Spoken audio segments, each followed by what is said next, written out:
सहनावतु सहनौ भुनक्तु सह वीर्यं करवावहै तेजस्विनावधीतमस्तु मा विद्विषावहै।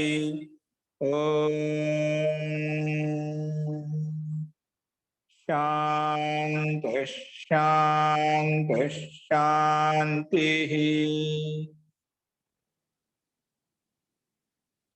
सर्वेभ्यो नमः। अंदरिकी नमस्कारम अंडी।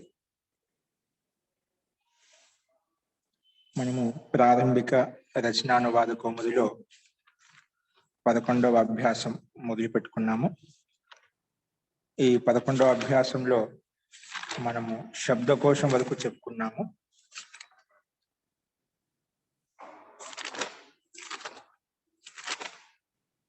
ఈ రోజు వ్యాకరణం చెప్పుకున్న వ్యాకరణాంశాలు.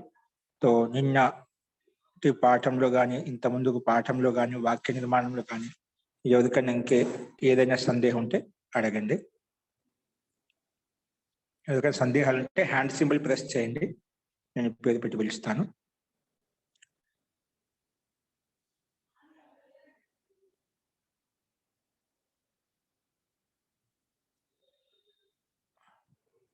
అస్తు, సంతోషం అండి. ఎవరికి ఎటువంటి సందేహాలు లేవు. నెక్స్ట్ రాసుకోండి. కనిపిస్తుందండి మీకు? మహోదయ పెడుతున్నారండి. పుస్తకం కూడా ఉంది కదా. ఏంటండి?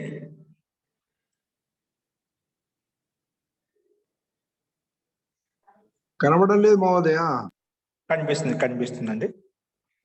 తో వ్యాకరణం రాసుకోండి. నిన్న శబ్దాలు చెప్పుకున్నాము, ధాతువులు చెప్పుకున్నాము. కృదు ధాతు, కుప్పు ధాతు, ద్రుహు ధాతు, ఈర్ష్య ధాతు, అసూయ ధాతు, నివేది ధాతు, ఉపదిష్ క్రంద ధాతు, ఇవి ధాతులు చెప్పుకున్నాము. 2 అవ్యయ పదాలు చెప్పుకున్నాము. అలాగే విశేషణ శబ్దాలు చెప్పుకున్నాం. సుందరం, శోభనం, సమీచీనం, మధురం అని చెప్పి ఈ శబ్దాలు చెప్పుకున్నాము. 20 శబ్దాలు. ఈ రకంగా ఈ అభ్యాసంతో 220 శబ్దాలు కొత్తవి నేర్చుకున్నాం. అందులో శబ్దాలు, ధాతులు, అభిప్రాయాలు మొత్తం ఈ రకంగా 220 శబ్దాలు కొత్త శబ్దాలు నేర్చుకుంటున్నాం. వాటి యొక్క ప్రయోగం ఎలాగో చేసుకోవాలని తెలుసుకుంటూ వెళ్తున్నాం అట. అస్తు. తో అదే క్రమంలో ఇప్పుడు రాసుకోండి. కనిపిస్తుందండి? ఇంకా కనపడదు మహోదయ. పెడుతున్నారండి, కనబడట్లేదు. పంపిస్తారు ప్రయత్నం చేస్తున్నారు వాళ్ళు. లక్ష్మి గారు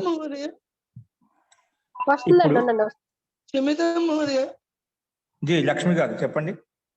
నిన్న పాఠానికి సంబంధించి పీడిఎఫ్లు కానీ ఏమీ రాలేదు మహోదయ. ఎక్కువ 3-4 మాత్రమే పెట్టారు. జీ పీడిఎఫ్ అంటే మామూలుగా రాసుకునేవా ఎవరిని రాసుకోక ఇబ్బంది కదంటే వాళ్ళకే పెడతారండి. మామూలుగా పీడిఎఫ్ ఏం పెట్టదు. రాసుకుంటాం కదా, యూట్యూబ్ లో వస్తుంది, యూట్యూబ్ లో చూసుకోవచ్చు మీరు. ఎవరికైనా రాసుకునే వాళ్ళు ఉంటే పంపించమంటే పెడతారండి ఒక్కోసారి. కాబట్టి ఏంటి అన్ని తయారైన తర్వాత ఒకేసారి పెట్టేస్తారు. ఓకేనా? సో రోజు పెట్టారండి. మీకు కావాల్సిన వాళ్ళకి లక్ష్మి గారిని కాంటాక్ట్ చేస్తే వాళ్ళు పంపిస్తూ ఉంటారండి. ఓకేనా? నూతన ఛాత్ర ఓకే, పంపిస్తాను, మీకు పంపిస్తానండి. ఓకేనా?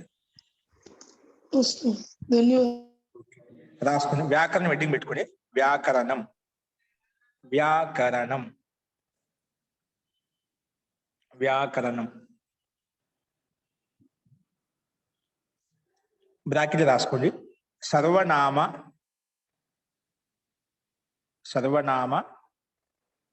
నపుంసకలింగం. సర్వనామ నపుంసకలింగం. సర్వనామ నపుంసకలింగం. సర్వనామ నపుంసకలింగం. కామ అస్ ధాతు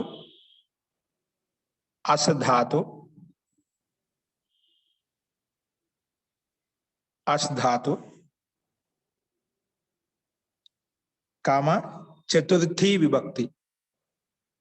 చతుర్థీ విభక్తి. చూడండి వచ్చిందండి చూసుకోండి. చతుర్థి విభక్తి. చతుర్థి విభక్తి చూడండి, చాలా చక్కగా రాసి పంపించారు. చతుర్థి విభక్తి.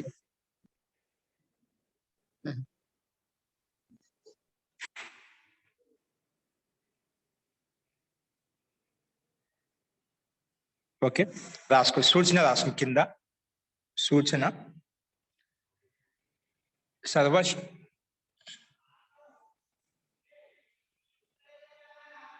సూచన రాసుకోండి. సర్వ శబ్దం నుండి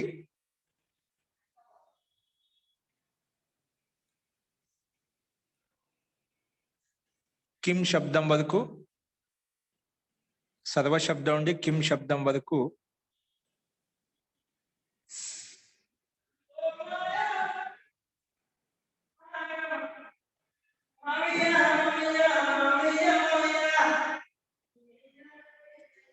జీ లక్ష్మి గారు స్లైడ్ ఇది కాదండి. స్లైడ్ మనం 11వ అభ్యాసం వ్యాకరణం చెప్పుకోవాలి. 11 వ్యాకరణం అండి.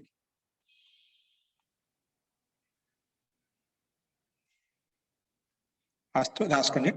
तो सर्वनाम नपुंसकलिंगम अस्धातु अस्धातु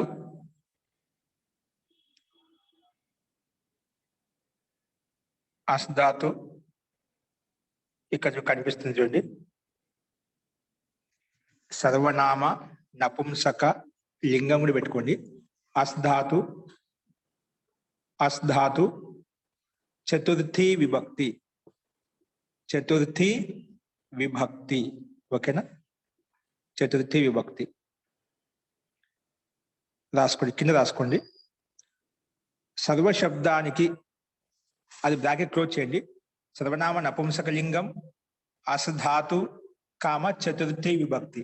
అంటే సర్వనామ శబ్దానికి మనం ఇప్పుడు 10వ అభ్యాసంలో సర్వనామ శబ్దం పుల్లింగంలో రూపాలు చూసాం. తత్, యత్, ఏతత్, సర్వ, కిముకి ఓన్లీ పుల్లింగంలో రూపాలు చూసాం అన్నిటికీ. ఇప్పుడు అన్నిటికీ నపుంసక లింగంలో రూపాలు ఎలా ఉంటాయో అవి చూస్తామండి. అందుకే బ్రాకెట్ క్లోజ్ చేసుకోండి. ఇప్పుడు రాసుకోండి. సర్వ శబ్దానికి నపుంసక లింగంలో పూర్తిగా రూపాలు స్మరించండి. సర్వ శబ్దానికి నపుంసక లింగంలో పూర్తిగా రూపాలు స్మరించండి. పూర్తిగా రూపాలు స్మరించండి. మహోదయ సూచన ఆరంభించారు మహోదయ. సూచన నేను చెప్పుకున్నాం కదండి. సూచన నేను చెప్పాము. వ్యాకరణ నుంచి ఇప్పుడు చెప్పుకుంటాం. మూర్ఖ నుండి మోక్ష వరకు రామవత్ రూపాలు నడుస్తాయి. స్నానం నుండి భక్షణం వరకు గృహవత్ రూపాలు నడుస్తాయని నేను చెప్పుకున్నామండి. ఓకేనా? సర్వశబ్దం నుండి కిం శబ్దం వరకు అని చెప్పి ఆపారు మహోదయ. అలా చెప్పలేదండి. ఇప్పుడు మనకు అభ్యాసం 11 చెప్పుకుంటాం. తప్పని చెప్పారండి, అందుకని అది కొట్టేసుకోండి.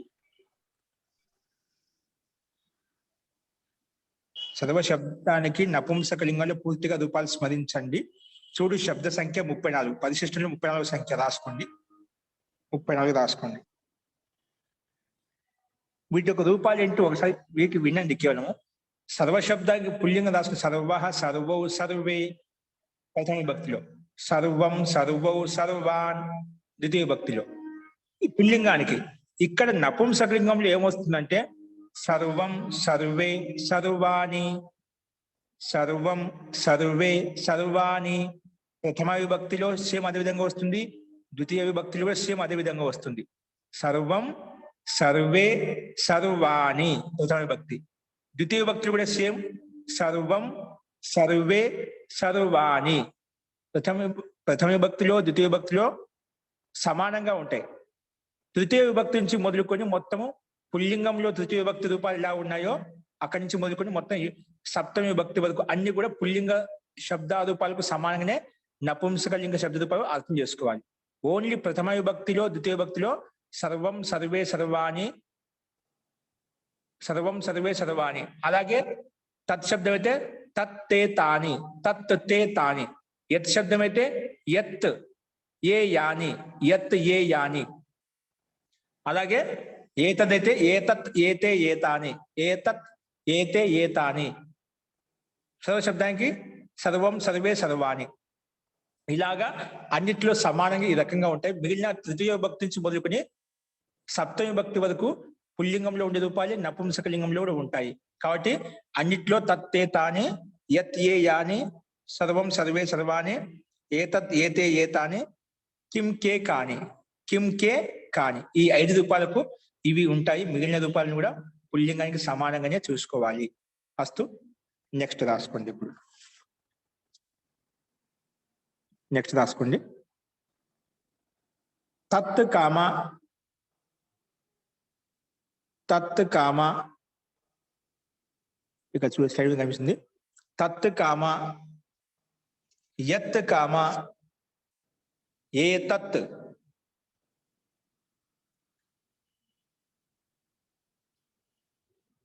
మరియు కిం.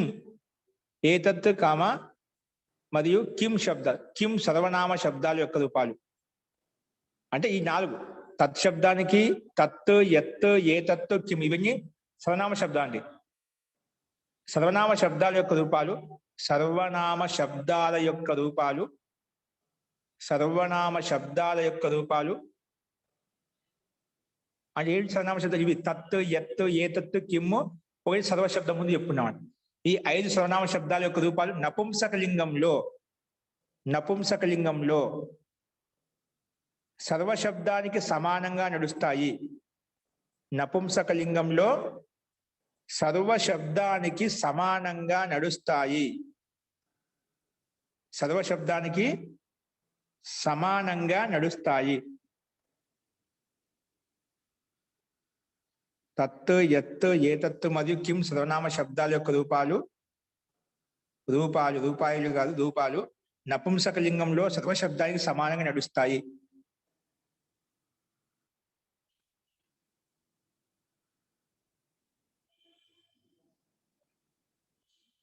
వీటి యొక్క రూపాలు ఇంకా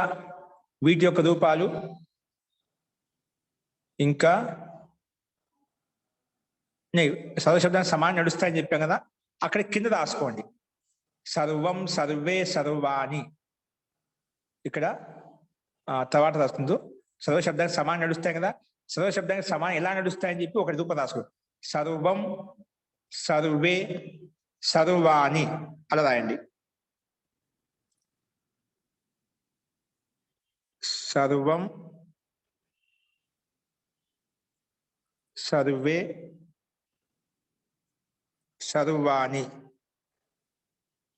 అలా రాసుకోండి. సర్వం సర్వే సర్వాణి. ఓకేనా? ద్వితీయ భక్తి సేమ్ ఇదే రాసుకోండి. సర్వం సర్వే సర్వాణి సేమ్ రాయండి. సర్వం సర్వే సర్వాణి.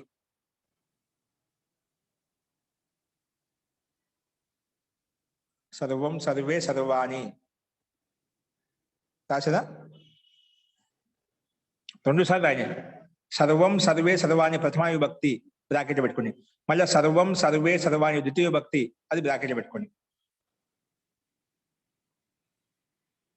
రాసిన తర్వాత 1 by 1 రాసుకోండి. 1 by 1 రాసుకోండి. సర్వం సర్వే సర్వాణి దాని కింద సర్వం సర్వే సర్వాణి అట్లా ద్వితీయ విభక్తి రాసిన దాని కింద తృతీయ విభక్తి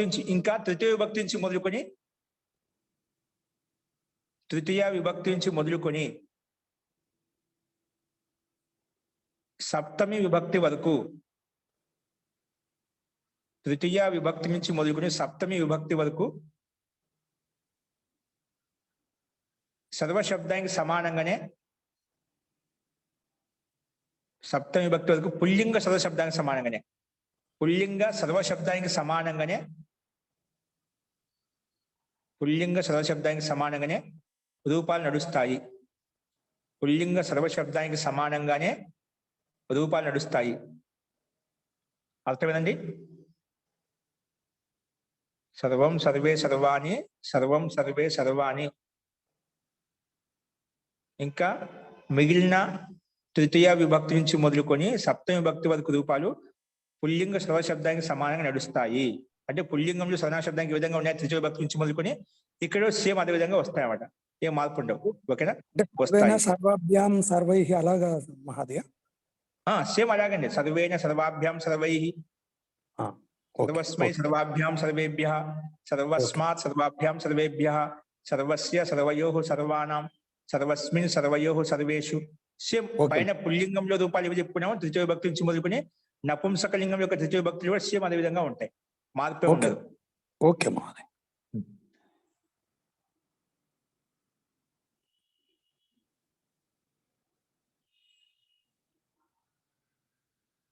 కేవలము ప్రథమ విభక్తి మరియు ద్వితీయ విభక్తిలో రాసుకుని సమానంగా నడుస్తాయి. కేవలం ప్రథమ విభక్తి మరియు ద్వితీయ విభక్తిలో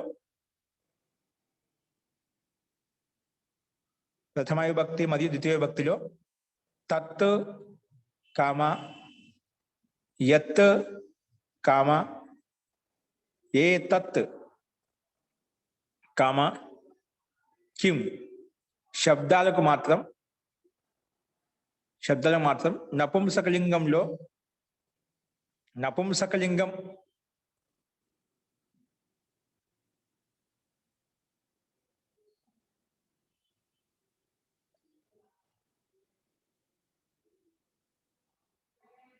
నపుంసకలింగంలో ప్రథమ విభక్తి మరియు ద్వితీయ విభక్తిలో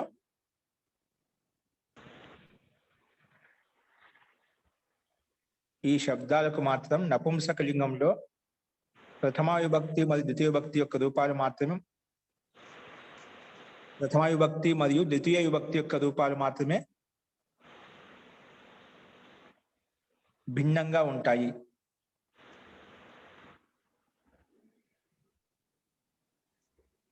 ప్రథమ విభక్తి మరియు ద్వితీయ విభక్తి యొక్క రూపాలు మాత్రమే భిన్నంగా ఉంటాయి. మిగిలిన రూపాలని పుల్లింగ సర్వ శబ్దాలు సమానంగా ఉంటాయి.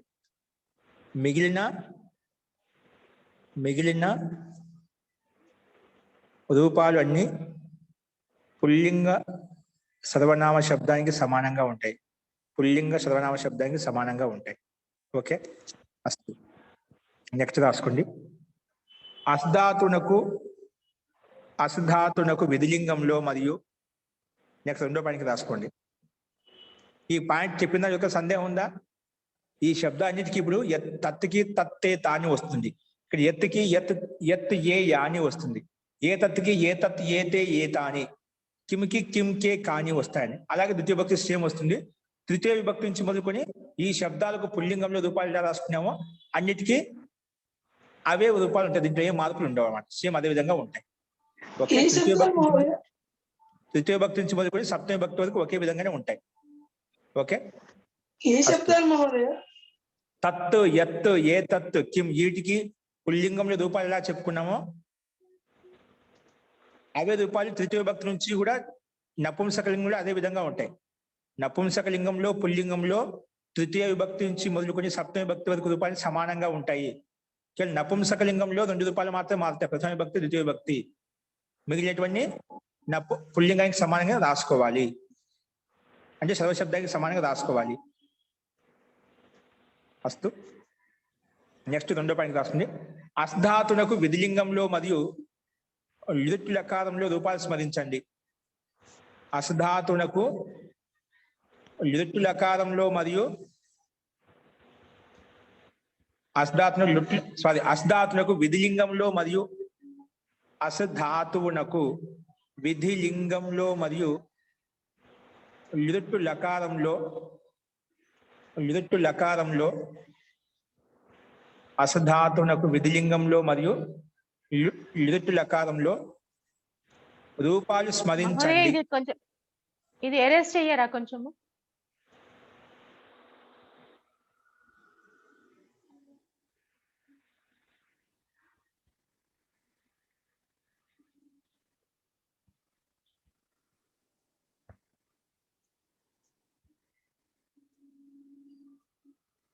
ఓకే, అస్ధాతునకు విధిలింగంలో మరియు లిట్ లకారంలో లిట్ లకారంలో రూపాలు స్మరించండి.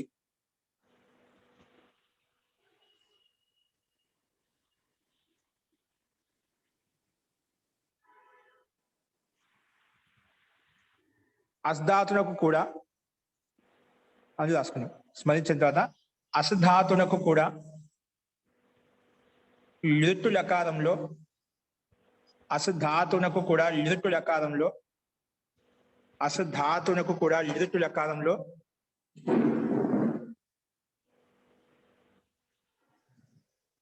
భూ ఆదేశంగా వస్తుంది. భూ ఆదేశంగా వస్తుంది.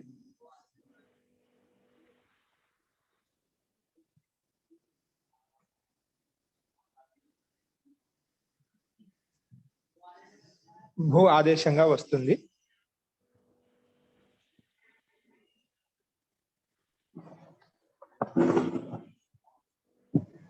అస్తు అస్ధాతునకు లిట్లకాలంలో భూ ఆదేశంగా వస్తుంది. అందువలన భవిష్యతి, భవిష్యతః, భవిష్యంతి, అందువలన భవిష్యతి, భవిష్యతః, భవిష్యంతి మొదలగు రూపాలు వస్తాయి. భవిష్యతి, భవిష్యతః, భవిష్యంతి మొదలగు రూపాలు వస్తాయి. ఓకేనా? నెక్స్ట్ రాసుకోండి. 3వ పాయింట్ కృద్దు ధాతు. కృద్దు ధాతు. కృద్దు మొదలగు ధాతులకు కూడా కృద్దు మొదలగు ధాతువులు కూడా కృద్దు మొదలగు ధాతులకు భూధాతులు సమానంగా రూపాలు నడుస్తాయి. కృద్దు మొదలగు ధాతువులకు కూడా కృద్దు మొదలగు ధాతువులు కూడా భూధాతువునకు సమానంగానే రూపాలు నడుస్తాయి. భూధాతువునకు సమానంగానే రూపాలు నడుస్తాయి. భూధాతువునకు సమానంగానే రూపాలు నడుస్తాయి.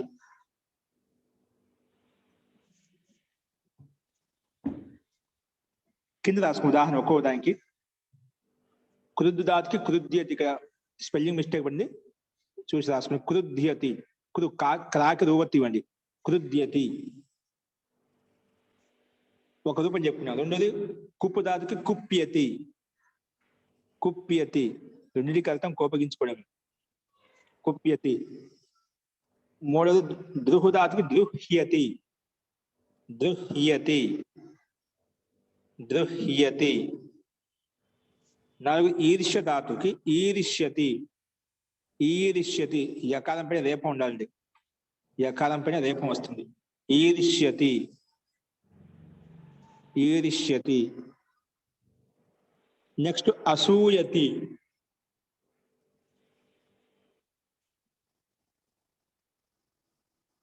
అసూయతి. నెక్స్ట్ నీ ప్లస్ వేద ధాతు కదా, నివేది ధాతు ఉంది, నివేదయతి. నివేది ధాతులకు రూపం ఎలా వస్తుంది? నివేదయతి.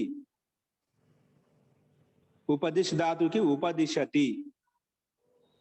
ఉపదిష్ ధాతుకి ఏమొస్తుంది? ధాతువులు చెప్పాం కదా మనం ధాతు శబ్దకోశంలో. ఉపదిష్ ధాతుకి ఉపదిశతి అని రూపం వస్తుంది. క్రంద ధాతుకి క్రందతి, క్రంద ధాతుకి క్రందతి. ఓకేనా? ఈ రకంగా ఇవన్నీ భూధాతుకు సమానంగానే ఉంటాయి. క్రందతి ఉంది, క్రందతి, క్రందతః, క్రందంతి, క్రందసి, క్రందతః, క్రందథ, క్రందామి, క్రందావః, క్రంధామః. ఓకేనా? క్రందతి 7వటం. అలాగే లోట్ల కాలంలో భవతు, భవతాం, భవంతు. అలాగే క్రందతు, క్రందతాం, క్రందంతు. లట్లకంలో అభవత్, ఇక్కడ అక్రందత్, అక్కడ క్రందేత్, అక్కడ భవేత్, ఇక్కడ క్రందేత్, అక్కడ భవిష్యతి, ఇక్కడ క్రందిష్యతి. అలా క్రమంగా భూధాతుకు సమానంగానే క్రందతి యొక్క రూపం కూడా మనం అర్థం చేసుకోవాలి. అలాగే ఉపదిశతి కూడా ఉపదిశతి, ఉపదిశతః, ఉపదిశంతి, ఉపదిశసి, ఉపదిశతః, ఉపదిశత, ఉపదిశామి, ఉపదిశావః, ఉపదిశామః. అలాగా అర్థం చేసుకోవాలి. నెక్స్ట్ వచ్చేసి నివేదయతి, నివేదయతః, నివేదయంతి, నివేదయసి, నివేదయథః, నివేదయథ, నివేదయామి, నివేదయావః, నివేదయామః. అలాగే లోట్ లకారము, లంగ్ లకారము, లింగ లకారము, లిట్ లకారం భవిష్యత్ కాలం కూడా అన్నిటికీ భూధాతుకు సమానంగా రూపాలు నడుస్తాయి. అసూయతి అసూయతః అసూయంతి లోట్ల అసూయతు అసూయతాం అసూయంతు లంగ్ లకారంలో అసూయత్ అసూయతాం అసూయన్ అసూయః అసూయతం అసూయత అలా వస్తుంది.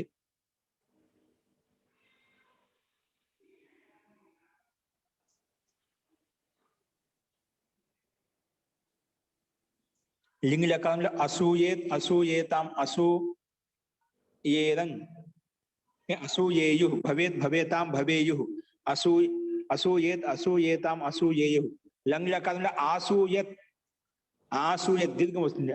ఆసూయత్ ఆసూయతాం ఆసూయన్ లింగ లకారం అసూయేత్ అసూయేతాం అసూయేయు.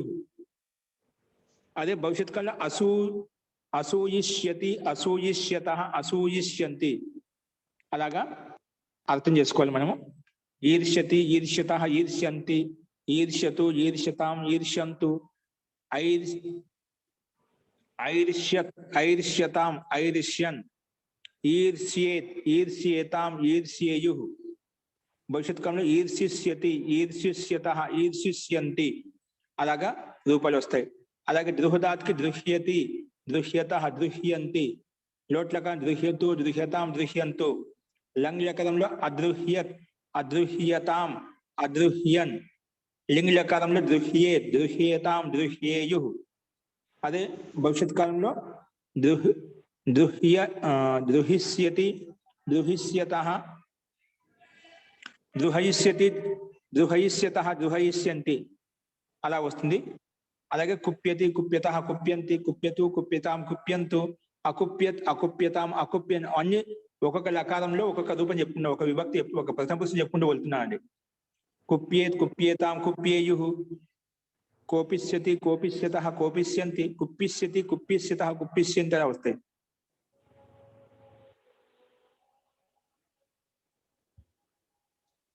కోపిష్యతి కోపిష్యతః కోపిష్యంతి క్రోధిష్యతి క్రోధిష్యతః క్రోధిష్యంతి క్రోధిష్యసి అలాగా రూపాలు వస్తాయండి. అవి మనం ఈ రకంగా అర్థం చేసుకోవాలి. మీ గ్రూపులో పెడతారు.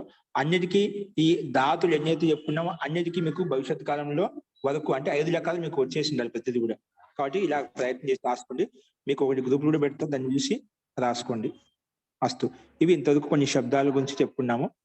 ఇప్పుడు నియమం సంఖ్య 24 రాసుకోండి. నియమం 24 నీట్గా రాసుకోండి. నియమం 24 అంటే చతుర్థి విభక్తి ఇంక ఎప్పుడు వస్తుంది, ఏ సందర్భంలో వస్తుంది అనేది ఇక్కడ చెప్పబడుతుంది. రాసుకోండి. క్రుద్ధు దృహేర్ష్యా క్రుద్ధు క్రుద్ధు దృహేర్ష్య బ్రాకెట్ పెట్టుకోండి. ఇది ఒక సూత్రం అండి. మొత్తం ఇదంతా ఒక అష్టాధ్యాయులు ఒక సూత్రము. ఇక సామాన్యంగా మనం సంకేతం ఇచ్చాము, సంకేత రూపంలో. అంటే ఇవన్నీ ఎక్కడి నుంచి వచ్చాయి ఈ నియమాలంటే ఆ సూత్రం ప్రకారం ఈ నియమం చెప్పుకుంటున్నామని తెలుసుకోవడం కోసం. క్రుద్ధు దృహేర్ష్యా బ్రాకెట్ పెట్టుకోండి. ఇప్పుడు దీని యొక్క తాత్పర్యం రాసుకోండి, దీని యొక్క మీనింగ్ ఏంటి రాసుకోండి. క్రుద్ధు కామ క్రుద్ధు కామ క్రుద్ధు కామ దృహు కామ ఈర్ష్య కామ ఈర్ష్య కామ అసూయ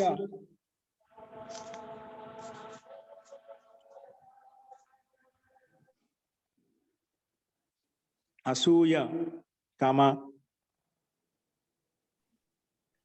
క్రుద్ధు కామ దృహు కామ ఈర్ష్య కామ అసూయ ఈ ధాతువులతోటి అంటే ఈ ధాతులు ఎక్కడ వచ్చినాయన్నమాట. ఈ ధాతువులతోటి అంటే ఈ ధాతులు ఎక్కడ ఉపయోగించినా అక్కడ ఈ ధాతువులతోటి అంటే బ్రాకెట్ రాసుకుని కావాలంటే ఈ ధాతువులతోటి అంటే అంటే ఎవరినైతే కోపగించుకుంటున్నామో ఎవరికైతే ద్రోహం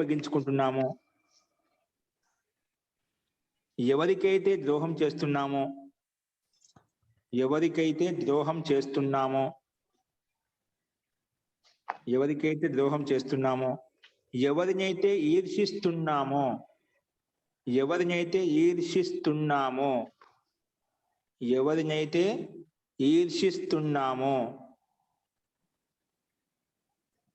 ఎవరినైతే అసూయ పడుతున్నామో, చూడు, ఎవరినైతే అసూయ పడుతున్నామో వారిలో చతుర్థి విభక్తి వస్తుంది. ఏమొస్తుందంట? వారిలో చతుర్థి విభక్తి వస్తుంది. ఎవరినైతే కోపగించుకున్నామో ఆ కోపగించుకున్న వ్యక్తిలో చతుర్థి విభక్తి పెట్టుకోవాలి. ఓకేనా? అలాగే ఎవరినైతే కోపగించుకుంటున్నామో, ఎవరికైతే ద్రోహం చేస్తున్నామో, ఎవరికైతే చేస్తున్నామో వారిలో చతుర్థి విభక్తి రావాలి. అందుకే వారిలో చతుర్థి విభక్తి వస్తుంది అని ఇక్కడ చెప్పబడిందండి. వారిలో చతుర్థి విభక్తి వస్తుంది అని చెప్పి ఇక్కడ మనం చెప్పుకున్నామండి. అర్థమైంది కదా? అంటే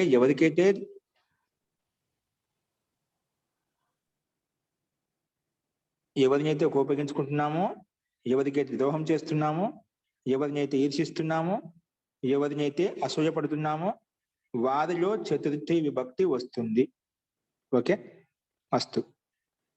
ఇప్పుడు ఉదాహరణ రాసుకుని అదే విధంగా ఉంటాయి ఉదాహరణ. రామః మూర్ఖాయ క్రుధ్యతి. స్పెల్లింగ్ మిస్టేక్స్ ఉన్నాయండి. మూర్ఖాయ పైన రేపం వస్తుంది, అది మీరు కరెక్ట్ రాసుకోండి. రామః మూర్ఖాయ క్రుధ్యతి. రామః మూర్ఖాయ క్రుధ్యతి. మూర్ఖాయ క్రుధ్యతి. చూడు, ఎవరి మీద కోపడుతున్నాడు రాముడు? రాముడు మూర్ఖుణ్ణి కోపగించుకున్నాడు, క్రోధిస్తున్నాడు. ఎవరిని క్రోధిస్తున్నాడు? ఎవరినైతే క్రోధిస్తామో, కోపగించుకుంటాం వారిలో చతుర్థి విభక్తి. ఇక్కడ రాముడు ఎవరిని కోపగించుకుని? మూర్ఖుణ్ణి కోపగించుకుంటున్నాడు, అందుకే మూర్ఖుడిలో చతుర్థి విభక్తి వచ్చింది.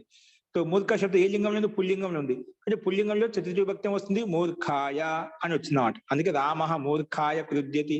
రాముడు మూర్ఖుణ్ణి క్రోధిస్తున్నాడు. అలాగా. నెక్స్ట్ రామః మూర్ఖాయ కుప్యతి. కుప్పు దాస్తున్నాడు.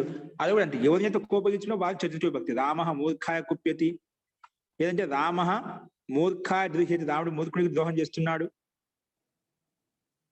అలాగే రామః మూర్ఖాయ ఈర్ష్యతి. రాముడు మూర్ఖుని ఈర్షిస్తున్నాడు. లేదా రామః మూర్ఖాయ అసూయతి. రాముడు మూర్ఖుడిని అసూయించుకుంటున్నాడు, అంటే దోషారోపణ చేస్తున్నాడు. రాముడు మూర్ఖుడు దోషారోపణ చేస్తున్నాడు అని చెప్పి మనకు వాక్యాలు ఈ విధంగా అర్థం చేసుకోవాలి. అంటే ఎవరి మీదైతే కోపగించుకుంటున్నామో, ఎవరినైతే అసూయపడుతున్నామో, ఎవరికైతే ద్రోహం చేస్తున్నామో వారిలో చతుర్థి విభక్తి రావాలి. ఇక్కడ అదే విధంగా అన్ని వాక్యాలు భిన్న భిన్న రాయకుండా ఒకే వాక్యాలను అన్ని చూపించాం. ఓన్లీ క్రియాపదాలు చూపించాం. రామః మూర్ఖాయ కుప్యతి, ఇది ఒక వాక్యం అవుతుంది. రామః మూర్ఖాయ ద్రోహ్యతి, ఇది ఒక వాక్యము. రామః మూర్ఖాయ ఈర్ష్యతి, ఇది ఒక వాక్యము. రామః మూర్ఖాయ అసూయతి, ఇది ఒక వాక్యం. విడివిడి రాసుకుంటేనా. ఓకే, ఇక్కడ కలిపి చెప్పాము. సో ఇవి వీటి యొక్క ఉదాహరణలు. ఈ 24 నియమం అర్థమైందండి? ఇందులో ఎవరికైనా సందేహం ఉందా? 24వ నియమంలో మహోదయ, అది ఈప్సితము ఒకటి, నమః అనేది కూడా చతుర్థిలోకి వస్తుంది కాబట్టి అది నియమం ఏ నియమంలోకి వస్తుంది మహోదయ? మరి ఇప్పుడు మనం ఆ నియమం చెప్పుకోలేండి. 24వ నియమం చెప్పుకుంటున్నాం కదా, అది మనకు చెప్పుకున్నాం. ఎక్కడ? నమః స్వస్తి అనేది ముందు చెప్పి నియమంలోకి వచ్చేస్తాయి. ఓకేనా? 22వ నియమం చెప్పుకున్నా, అది గమనించండి. 22వ నియమం చెప్పుకున్నాం, అక్కడ గమనించండి. ఇక్కడ ఇప్పుడు చెప్పిన నియమంలో ఎవరికైనా సందేహం చెప్పండి. ఇప్పుడు నేను చెప్పిన నియమంలో లేదు మహోదయ. ఓకే అండి, అయితే సంతోషం. అది 22వ నియమం చూసుకోండి మీరు. 22వ నియమం. అంటే ఇక్కడ 25 కూడా నమః ఇచ్చారు. ఇక్కడ లేదండి, 22లో మాత్రమే ఉంది నమః. మిగిలిన చోట ఎక్కడ కూడా ఉండదు. ఓకేనా? అస్తు. 25వ నియమం రాసుకోండి. నియమం 25. నియమం 25. నియమం 25 రాసుకోండి. ఖత్ ధాతు, ఖత్ కామ ధాతు అండి. ఖత్ కామ, కథ్ కామ నివేదయ, నివేదయ ధాతు. నివేదయ కామ ఉపదిశ, ఉపదిశ, ఉపదిశ, ఉపదిశ, ఉపదిశ. నివేదయ కామ ఉపదిశ. మూడు ధాతులు ఒకటి కథ ధాతు కథయతి, నివేదయ ధాతు నివేదయతి, ఉపదిశ్ ధాతుకి ఉపదిశతి. అది కథ, నివేదయ, ఉపదిశ్ ఈ ధాతువులతోటి చతుర్థి విభక్తి వస్తుంది. ఈ ధాతులు ఎక్కడ వచ్చినా అక్కడ చతుర్థి విభక్తి వస్తుందా? చతుర్థి విభక్తి వస్తుంది. ఈ ధాతువులతోటి చతుర్థి విభక్తి వస్తుంది.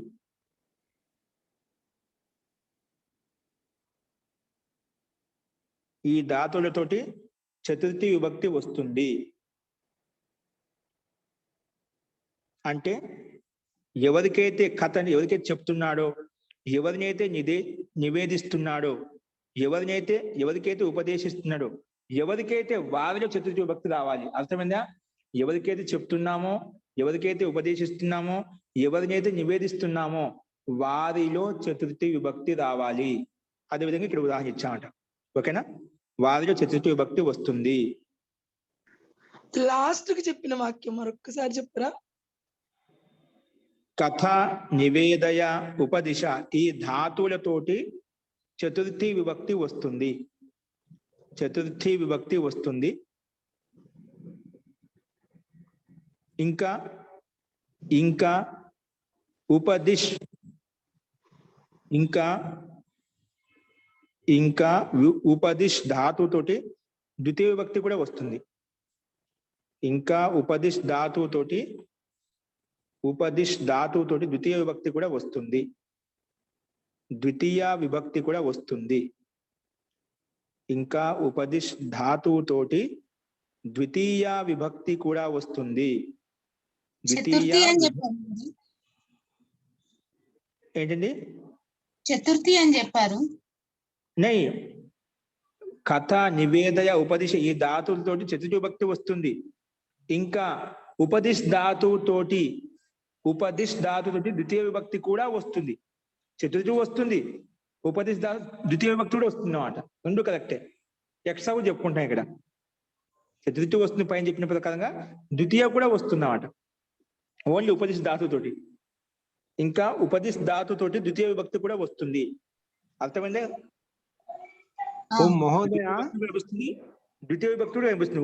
ఉపదిశతి, రామ ఉపదిశతి అని చెప్పొచ్చు, రామాయ ఉపదిశతి అని చెప్పొచ్చు. ఏం చెప్పాను?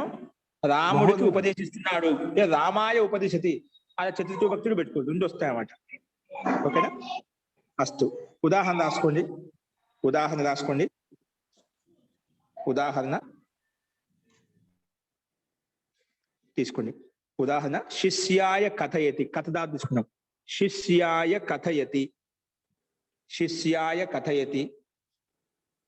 నెక్స్ట్ నివేదిత, జనకాయ శిష్యాయ కథయతి, శిష్యుడికి చెప్తున్నాడు. నెక్స్ట్ జనకాయ నివేదయతి.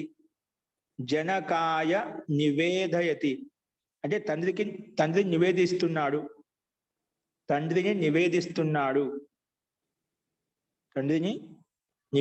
అంటే ఆమంత్రిస్తున్నామట.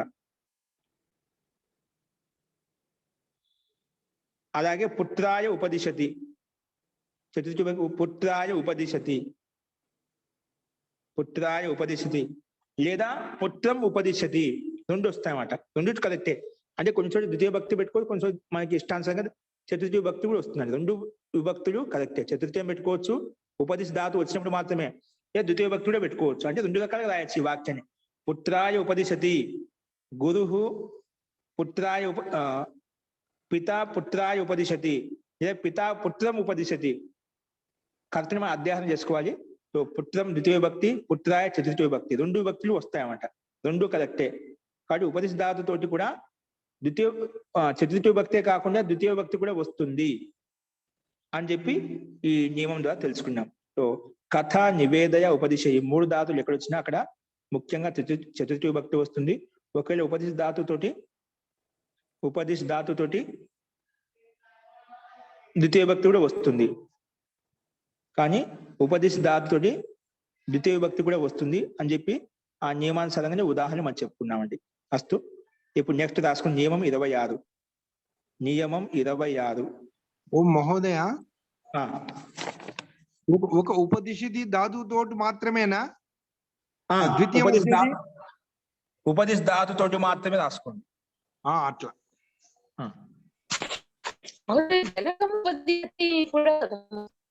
ఏంటండి ఏంటండి కృపయ మీది సౌండ్ సరిగ్గా మీరు ఏం చెప్తున్నా సరిగ్గా వాయిస్ రావడం లేదండి. మీరు తర్వాత అడగండి నన్ను. ఓకేనా? ఫస్ట్ నియమం 26 రాసుకోండి. నియమం 26 మీరు మళ్ళీ అడగండి నాగమణి గారు. నియమం 26 రాసుకోండి. దీని యొక్క తాత్పర్యం రాసుకోండి డైరెక్ట్ గా. ఏ ప్రయోజనం కొరకు అయితే, ఇక్కడ ఏం రాయలేదు, ఏ ప్రయోజనం కొరకు అయితే, ఏ ప్రయోజనం కొరకు అయితే, ఏ ప్రయోజనం కొరకు అయితే, ఏ ప్రయోజనం కొరకు అయితే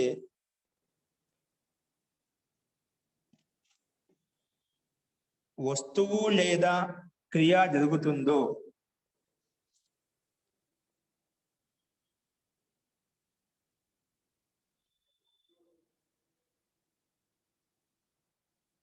ఏ ప్రయోజనం కొరకు అయితే వస్తువు లేదా క్రియ జరుగుతుందో, ఏ ప్రయోజనం కొరకు అయితే వస్తువు లేదా క్రియ జరుగుతుందో, వస్తువు లేదా క్రియ జరుగుతుందో అందులో చతుర్థి విభక్తి వస్తుంది. అందులో చతుర్థి విభక్తి వస్తుంది. అందులో చతుర్థి విభక్తి వస్తుంది. చూడండి ఇక్కడ నియమం 26 స్లైడ్ మీద కనిపిస్తుంది. ఏ ప్రయోజనం కొరకు అయితే వస్తువు లేదా క్రియ జరుగుతుందో, అంటే ఏ ప్రయోజనం కొరకు ఏ వస్తువు ఉంది లేదా ఏదైనా క్రియ జరుగుతుందో, అంటే ఒక పని జరుగుతుందో, ప్రయోజనాన్ని ఉద్దేశించే ఒక వస్తువు ఉండొచ్చు, ప్రయోజనాన్ని ఉద్దేశించే ఒక పని కూడా చేయొచ్చు అన్నమాట. అందుకే ఏ ప్రయోజనం కొరకు అయితే వస్తువు లేదా క్రియ జరుగుతుందో అందులో చతుర్థి విభక్తి వస్తుంది. అందులో చతుర్థి విభక్తి వస్తుంది. అంటే ఏదైనా ఒక ప్రయోజనం కొరకు ఒక వస్తువు ఉండాలి, ఒక పదార్థం. ఇప్పుడు మన ప్రయోజనం ఏంటి? ఈ చలవాయంతో చదువుతున్నాం అన్నమాట. కాబట్టి ప్రయోజనం ఏంటి? చదువుకోవడం. ఇది ప్రయోజనం అన్నమాట. కాబట్టి ఈ ప్రయోజనం ఏదైతే ఉందో ఆ ప్రయోజనంలో చతుర్థి విభక్తి రావాలి. అంటే చదువు ప్రయోజనం కాబట్టి ఆ చదువు విషయంలో చతుర్థి విభక్తి రావాలి. ఓకే? అలాగే ఏదైనా ఒక వస్తువు, ఇది ఒక వస్తువు అన్నమాట. ఈ వస్తువులో చతుర్థి విభక్తి వస్తుంది. ఏ ప్రయోజనం కొరకు అయితే ఉంటుందో ఆ ప్రయోజనంలో చతుర్థి విభక్తి రావాలి. ఓకేనా?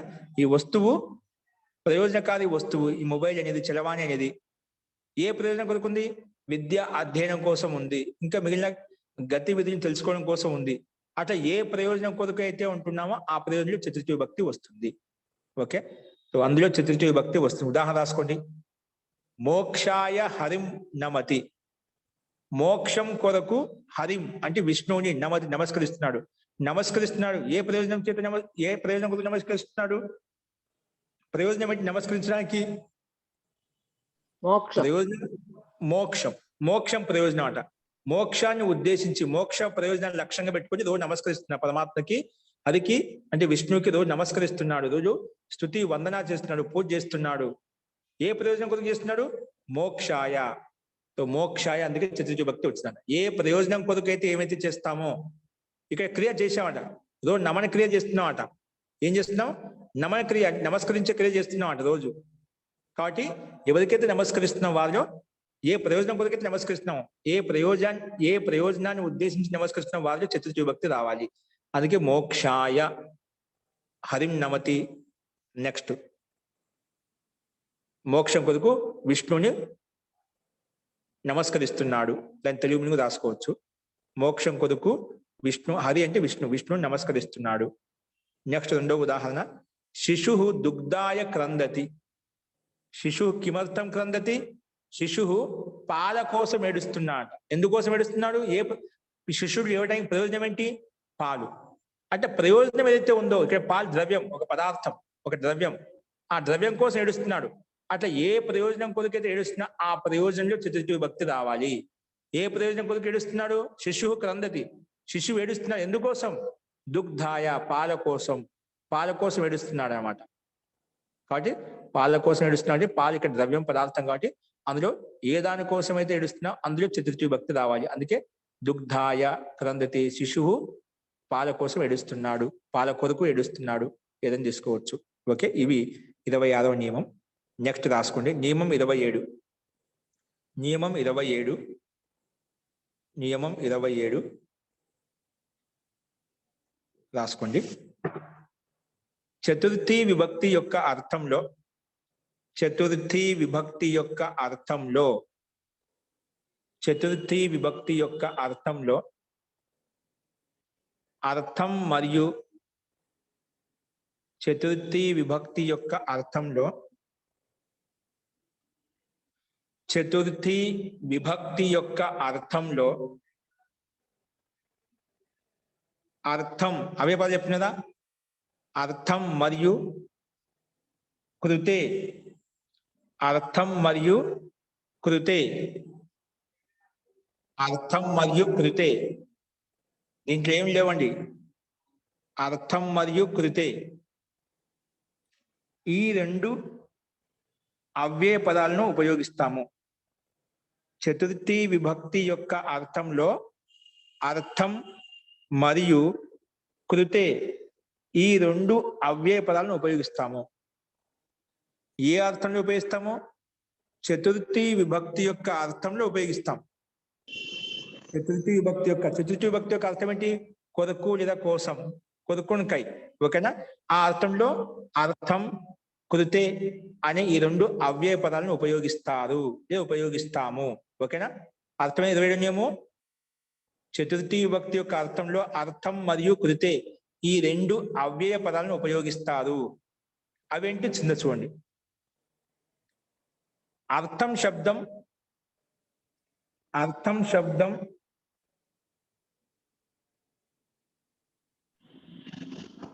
నోట్స్ షేర్ చేయడం.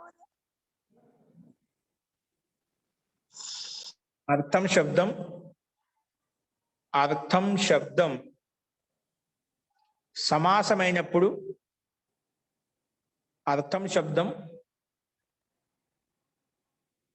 సమాసమైనప్పుడు వేరే శబ్దంతో కలిసిపోతుంది. అర్థం శబ్దం, అర్థం శబ్దం వేరే శబ్దంతో సమాసమైనప్పుడు, వేరే అట్లా రాసుకోండి. అర్థం శబ్దము వేరే శబ్దంతో సమాసమైనప్పుడు, వేరే శబ్దంతో సమాసమైనప్పుడు, అర్థం శబ్దము వేరే శబ్దంతో సమాసమైనప్పుడు, వేరే శబ్దంతో సమాసమైనప్పుడు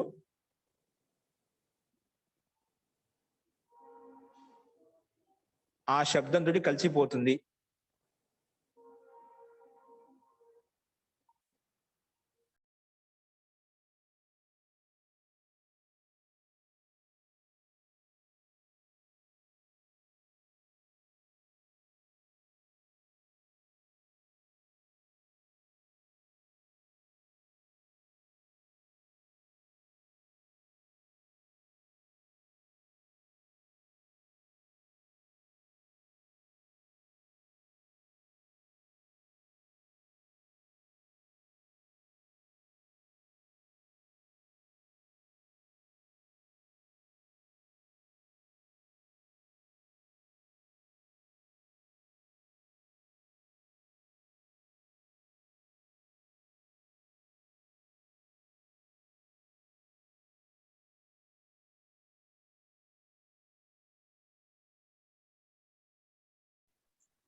క్షమితామండి.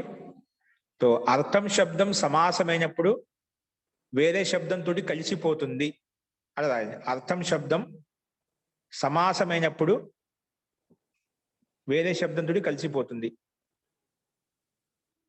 నెక్స్ట్ కింద రాసుకుని కృతే శబ్దంతో మాత్రం,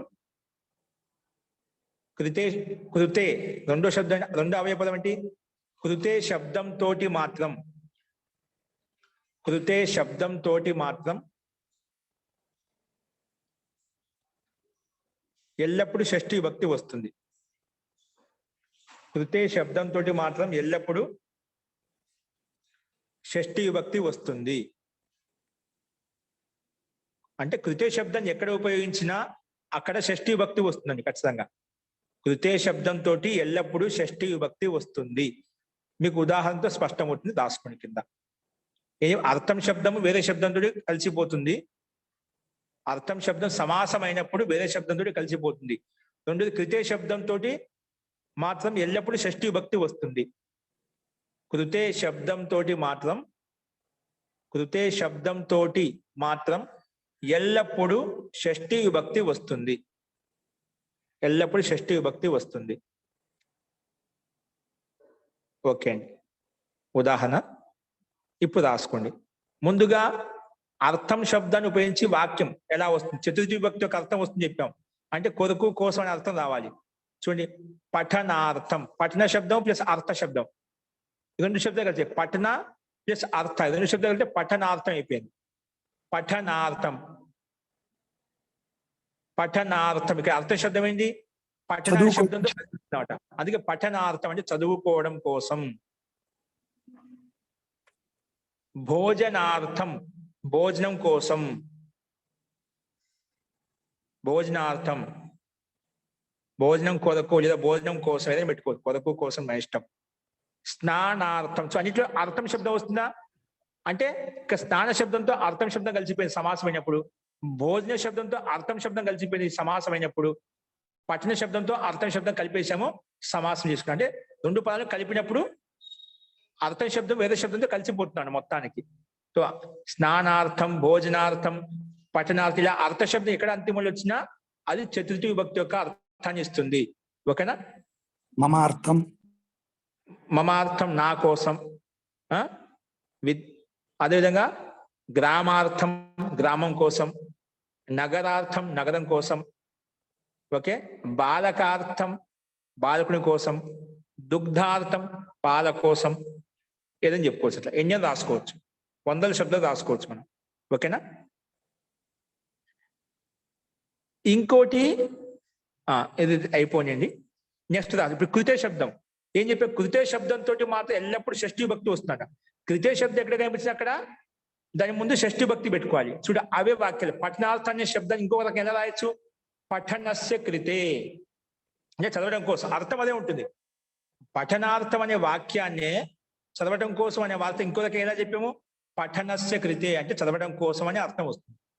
కృతే శబ్దంతో ఎల్లప్పుడూ షష్ఠి విభక్తి వస్తుంది. అందుకే పఠనస్య కృతే అంటే చదవటం కోసము. అదే పై వాక్యమే భోజనస్య కృతే భోజనం కోసం, ఇలా కూడా రాసుకోవచ్చు. అర్థం శబ్దాన్ని ఉపయోగించినప్పుడు అలా వస్తుంది వాక్యము. కృతే శబ్దాన్ని ఉపయోగించుకున్నప్పుడు దాని ముందు షష్ఠి విభక్తి రాయాలన్నమాట. భోజనస్య కృతే అంటే భోజనం కొరకు. అదొక స్నానార్థం చెప్పి ఇక్కడ స్నానస్య కృతే స్నానం కొరకు.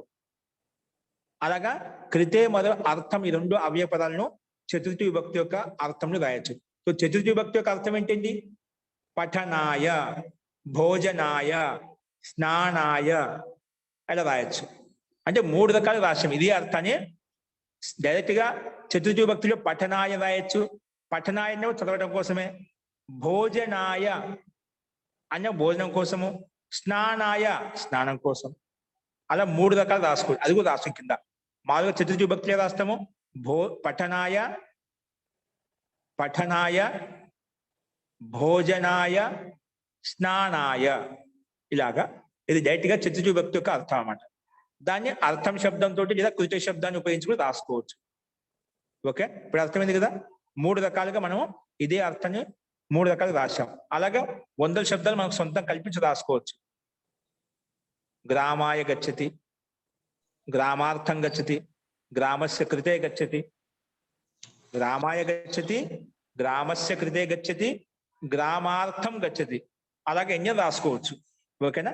సో జస్ట్ ఇక్కడ అర్థం శబ్దాన్ని ఉపయోగించి కృతే శబ్దాన్ని ఉపయోగించి ఉదాహరణలు మనం చూసామంట. ఇలా ఉంటుంది. కృతే శబ్దం పరిస్థితి దాని ముందు కష్ట షష్ఠి భక్తి ఉంటుంది. మీరు గమనించండి ఎక్కడైనా కానీ, శ్లోకాల్లో కానీ ఎక్కడైనా కానీ. ఏంటంటే పఠనార్థం, భోజనం, ఇలా అర్థం శబ్దం అనేది వేరే శబ్దంతో కలిసి ఉంటుంది అన్నమాట. సో అర్థం వచ్చేసి ఆ శబ్దాన్ని బట్టి అది ఏ అర్థం సంఖ్య దాన్ని బట్టి కోసం, కొరకు అనే అర్థం తీసుకోవాలి. అస్తు, ఇది మనకు 27వ నియమం అండి. ఇవి మనకు నియమాలు. సో ఈ నియమాలు ఏం చెప్పుకున్నాం? మనకి ఇక్కడ ఈ అభ్యాసంలో ఏ ప్రయోజనం కొరకు అయితే ఏదైనా ఒక పని ఏ ప్రయోజనాన్ని ఉద్దేశించిన పని చేస్తున్నామో, ఏ ప్రయోజనం కొరకు అయితే ఒక వస్తువు ఉందో అంటే ఏ ప్రయోజనం కొరకైతే ఏదైనా వస్తువు లేదా క్రియ జరుగుతుందో ఆ ప్రయోజనంలో చతుర్థి విభక్తి వస్తుంది. మోక్షాయ హరిం భయతి, మోక్షం కొరకు హరిని రోజు నమనం చేస్తున్నాడు, భజిస్తున్నాడు, పూజిస్తున్నాడు, నమస్కరిస్తున్నాడు. ప్రయోజనం మోక్షం కొరకు, అందుకే మోక్ష చతుర్థి విభక్తి. శిశువు దుగ్ధాయ క్రందతి అని చెప్పాము. శిశువు పాల కోసం ఏడుస్తున్నాడు. ఎందుకోసం? ఏడుపు ఎందుకు? ఆ ప్రయోజనం ఎందుకోసం ఏడుస్తున్నా అంటే పాలు ప్రయోజనం. ఆ ప్రయోజనం ఏదైతే ఉందో ప్రయోజనం చతుర్థి విభక్తి రావాలి. ఇలా జస్ట్ 2 ఉదాహరణలు మనం చెప్పుకున్నాం. దీన్ని బట్టి అన్ని చోట్ల మనం ఇదే విధంగా అర్థం చేసుకోవాలి. ఓకే, నెక్స్ట్ చూడండి. ఇక్కడ సంస్కృత వాక్యం తెలుగులో చెప్పండి. చెప్పండి. పఠనాయ భోజనాయ స్నానాయ అంటే కూడా స్నానం కొరకు, పఠనం కొరకు అంతే కదా. బాగుంది. అంతే అండి.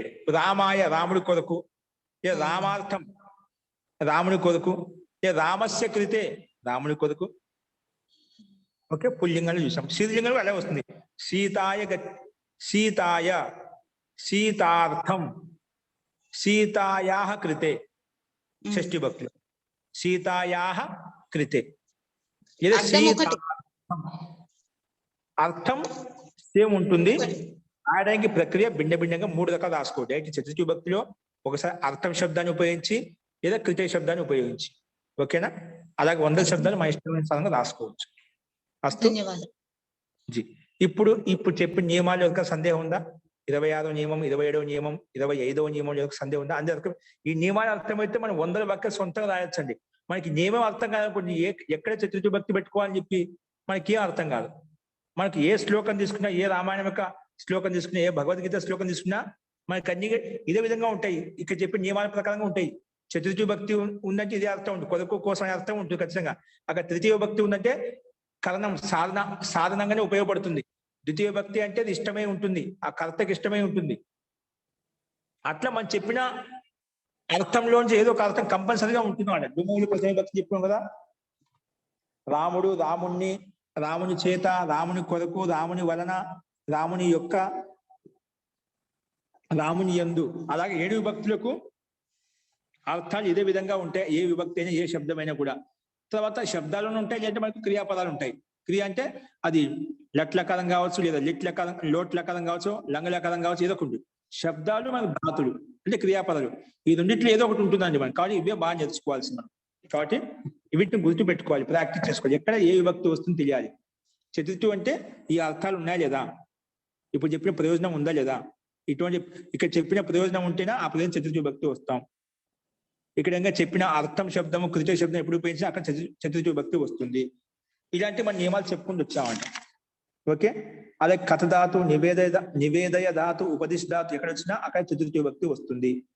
ఇంకా ఎవరినైతే కోపగించుకుంటామో, ఎవరికైతే ద్రోహం చేస్తామో, ఎవరినైతే ఈర్షిస్తామో, ఎవరినైతే అసూయపడతామో వారిలో చతుర్థి విభక్తి. అటు ఈ సందర్భాలు ఇక్కడ చతుర్థి విభక్తి రావడానికి కొన్ని నియమాలు ఉన్నాయండి. ఆ నియమాలు ఉన్నప్పుడే చతుర్థి విభక్తి వస్తుంది. తృతీయ విభక్తికైనా ద్వితీయ విభక్తిగా మనం ముందు చెప్పుకుంటూ వచ్చాం. ఇక్కడ కొంచెం స్థూలంగా మనం చెప్పుకున్నామట. కాబట్టి చతుర్థి విభక్తి రావాలన్నా, తృతీయ విభక్తి రావాలన్నా, ద్వితీయ విభక్తి రావాలన్నా, ప్రథమ విభక్తి అంటే కొన్ని నియమాలు ఉన్నాయి. ఆ నియమానుసారంగానే ఇవి విభక్తులు వస్తాయి. నియమం లేకుండా ఏది మన ఇష్టానుసారంగా విభక్తి పెట్టుకోవడానికి లేదండి.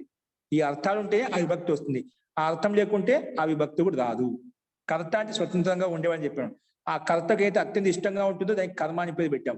ఆ కర్తకైతే అత్యంత సహాయపడుతుందో దానికి కరణం అని పేరు పెట్టాం. ఆ కర్త ఎవరినైతే సంతోషపడుతున్నాడో వారికి సంప్రదాయాన్ని పేరు పెట్టామంట. ఆ కర్త ఎవరైతే సంతోషపడుతున్నాడో దానికి సంప్రదాయాన్ని పేరు పెట్టామంట. ఇది మనం అర్థం చేసుకోవాలి. ఓకేనా? అస్తు. ఇవి నియమాలండి. ఇందులో ఇంకెవరికైనా సందేహం చెప్పండి. ఇవి మీకు సంస్కృత వాక్యాలు, తెలుగు వాక్యాలు గ్రూపులు పెడతారండి.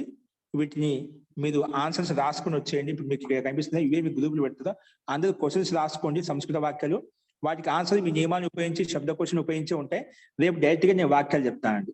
ఓకేనా? ఇప్పుడు మనకు సమయం అయిపోయింది కాబట్టి మనకు సమయం సేవ్ అవుతుంది. చిన్న వాక్యం చెప్పరా?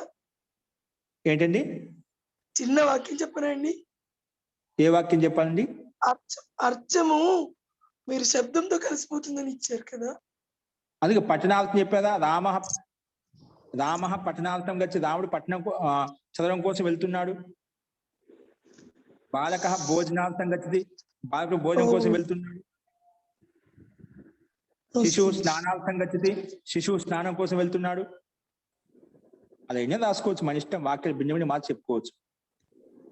ఓకేనా? వెళ్తున్నాడు. కృతే రాసేటప్పుడు విడిగా రాయాలి కదండి. ఏంటండి? కృతే అనేది విడిగా రాయాలి, కలిపి రాయకూడదు. కృత శబ్దం విడిగా షష్ఠి, దాని కృతే వచ్చి ముందు షష్ఠి విభక్తి పెట్టుకొని కృత శబ్దం భిన్నంగా రాయాలి. పఠనస్య కృతే, భోజనస్య కృతే, రామస్య కృతే, లక్ష్మణస్య కృతే, పేర్లు ఏం పెట్టుకోవచ్చు మన ఇష్టం. అంటే ఇది అర్థం అడుగు. లక్ష్మణస్య కృతే లక్ష్మణుని కొరకు, రామస్య కృతే రాముని కొరకు, సీతాయా కృతే సీతా కొరకు, అలాగా అదే అర్థం వస్తుంది. ఓకేనా? ఈ రకంగా ప్రయత్నించండి. ఇక్కడ సంస్కృత వాక్యాలు మీకు అది గ్రూపులు పెడతారండి. ఈ సంస్కృత వాక్యాలు, తెలుగు వాక్యాలు మొత్తం మీకు అవన్నీ ఆన్సర్స్ రాసుకొని వచ్చేసేయండి. రేపు వీటికి డైరెక్ట్ గా ఆన్సర్స్ చెప్పేస్తాను.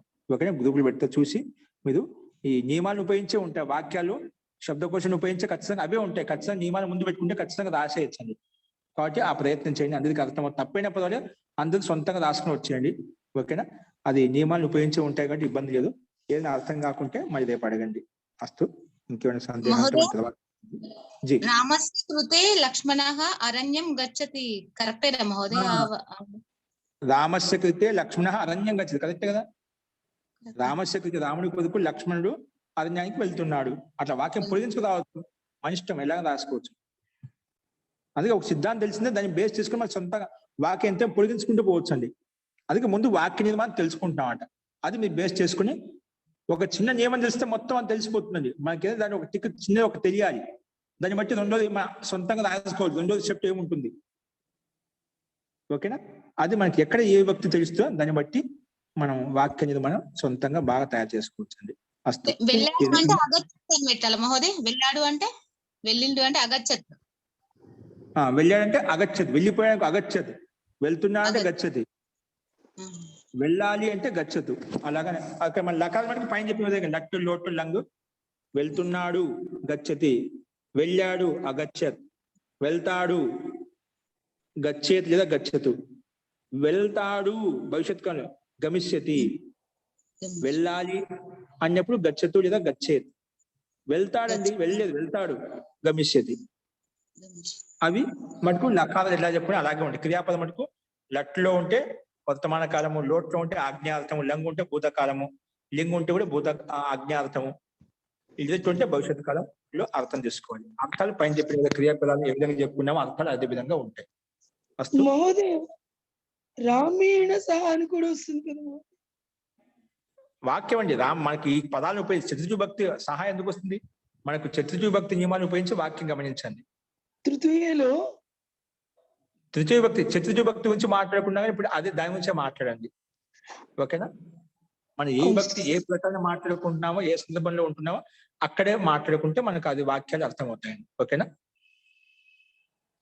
చతుర్థి భక్తి గురించి మాట్లాడాం. చతుర్థి భక్తి గురించి మనం ముందు చెప్పుకున్నాం. అక్కడ సందేహం ఉంటే ఆ వాక్యం తీసుకొస్తే మనం అక్కడ మాట్లాడవచ్చండి. ఓకేనా? అస్తు. తో మంత్రపాఠ అయిపోయిన తర్వాత మీకు సందేహాన్ని చూద్దామండి. అస్తు మంత్రపాఠ. తో మర్చిపోకుండా సంస్కృత వాక్యాలు, తెలుగు వాక్యాలు రాసుకుంటూ గురుపులు పెడతారు. రేపు డైరెక్ట్ గా ఆన్సర్ చెప్పేస్తా అండి. మనకు టైం కలిసి వస్తుంది. అస్తు మంత్రపాఠ. ఓం సర్వే భవంతు సుఖినః, సర్వే సంతు నిరామయాః, సర్వే భద్రాణి పశ్యంతు, మా కశ్చిద్ దుఃఖభాగ్ భవేత్. ఓం శాంతి శాంతి శాంతి.